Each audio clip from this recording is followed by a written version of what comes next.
进前新北市的警方咧巡逻时，在警察车顶悬的 AI 巡防系统有成功抓到一只停伫路边的轿车使用假车牌。宜兰国道的警察嘛伫15天内有抓到25件。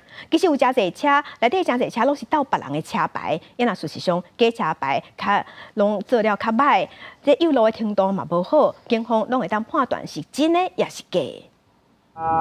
粉红色跑车无顾警方阻挡，吹油门一直偏车，国道警察伫个门口甲伊抓落来。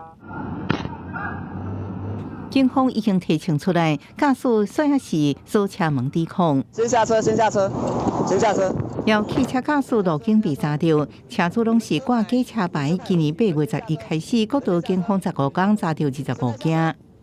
依据《道路交通管理处罚条例》第12条的规定，可以处10800元的罚款之外，更可能触犯刑法行使伪造特种文书罪以及诈欺罪。车主买假牌是牌照被吊扣，暗过被锁定，有人超速被翕到，警方开单找无人，因为车牌无登记，要人找大侪人用的车牌是其他驾驶人。国道警察接到受害者反映，莫名其妙一红单，动员展开调查，调监视器用车捉人。真假车牌比看卖正版的玫瑰底纹有粒摇脱。